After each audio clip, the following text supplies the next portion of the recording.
Everyone has seen it, but few have wielded its strength. If you see that your opponent is about to use it, you can pretty much kiss the point goodbye. That's right, I'm talking about the infamous pickleball spin serve, the most notorious shot in the entire sport. It's definitely not easy to master, but if you can tame this beast of a serve, you'll have your opponents running for the hills. We also had a secret giveaway in this video, so make sure to pay close attention. Before going forward, I should note that the PPA Pro Tour actually banned the spin serve.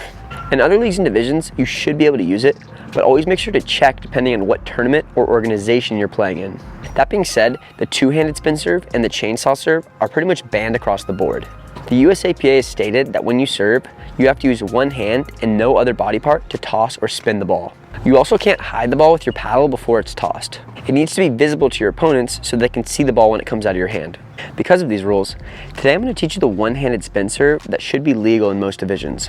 They may change this at the end of 2022, but just know that you are for sure good to use this until 2023. So, looking at the one-handed spin serve, an important thing to note is that most of the spin is going to be coming from your toss.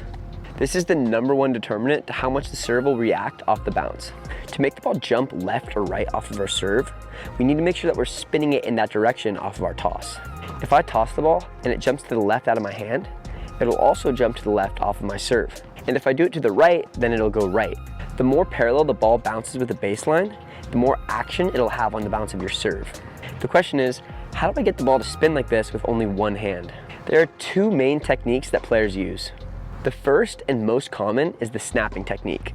Here, you lodge the ball between your thumb and middle finger, and you use a snapping motion to spin the ball, just like how you do a normal snap.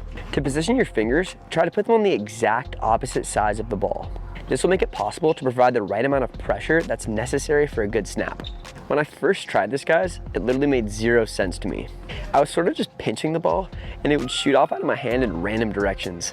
If you have short little nubby fingers like myself, then this technique probably won't come very easy. The key thing that I got wrong is that the technique on this is slightly different than a normal snap. You have to actively send your middle finger down and your thumb up for this to work. You can't just pinch the ball. For me, once I got the thumb aspect right, the ball finally started spinning.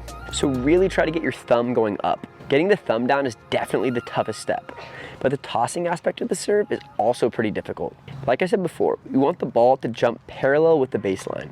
In order to do that, we need to make sure that our fingers are parallel with the baseline. So in this case, when my hand is open to the court, the ball should jump left, as you can see here. If you want to make the ball jump right, then you need to fully make your wrist face the other direction. The really difficult part of the toss is making it land in a spot where you can comfortably use your forehand stroke.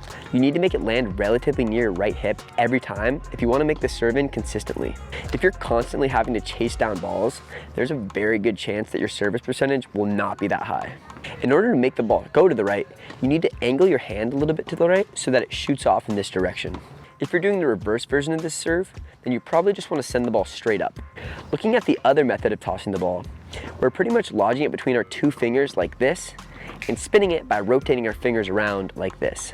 To make this work, get your index and middle finger and sandwich the ball between them. Your middle finger should be on top to make the ball bounce left.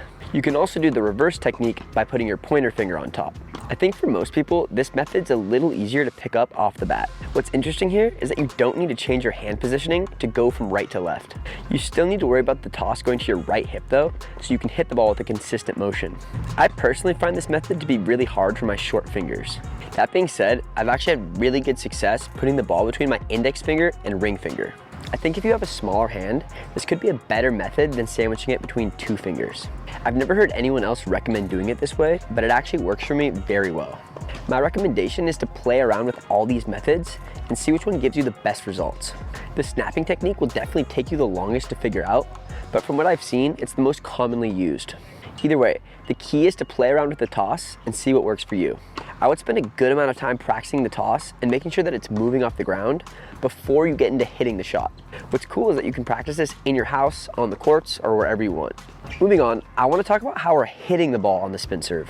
You can either hit the serve like a normal drive, or you can carve around the ball in the direction that it's spinning. From what I've seen, most players tend to carve around the ball in the direction that it's spinning. This can be kind of a giveaway in terms of what direction the ball is going, but the extra spin usually makes up for it. If you go for a normal drive, this can also be very effective because you'll get more power and it'll be harder for your opponent to read the spin. Some players also use the backhand serve when they do this, but I've never actually really done that myself, so I don't feel comfortable coaching it. It's the same idea though, you're just carving around the ball with your backhand. The key is that you figure out which of these techniques work best for your game. Once you get them down, you can start using them together to make things unpredictable. So let me go through what all these serves look like. The spin serve's not easy, guys, and it's definitely not for everyone. So make sure that you really go through the proper steps if you want to get it down. To recap, the first thing that you should do is figure out the toss. Start off by going through all the tosses and figuring out which one you like best. Once you can get the reaction where the ball jets off parallel to the baseline, you should start to think about the accuracy of your toss. If you can get this part down, that's when you should get into the different types of ways that you can hit the ball. Once you're consistently making the spin serve in, the same fundamentals of normal serves will start to matter as well. The deeper you hit them, the more effective they will be. I always try to aim for the back third of the box. So rather than individual targets, I like to set up zones that separate this area and give me references so that I can aim for the forehand and the backhand. The only way you're gonna get this serve down is with an extreme amount of practice. So you're gonna need to put in the reps if you wanna make this work. Also guys, we're giving away over $300 worth of prizes to one of our subscribers. This includes one of our portable nets, 3 packs of lead tape, and a private 30-minute online lesson with me where we can pick apart your game and take you to the next level. To enter, all you have to do is dink that like button, subscribe to our channel, and comment what type of video you want to see us make next. On November 1st, we'll announce on our Instagram who the winner is, so make sure to follow us there too.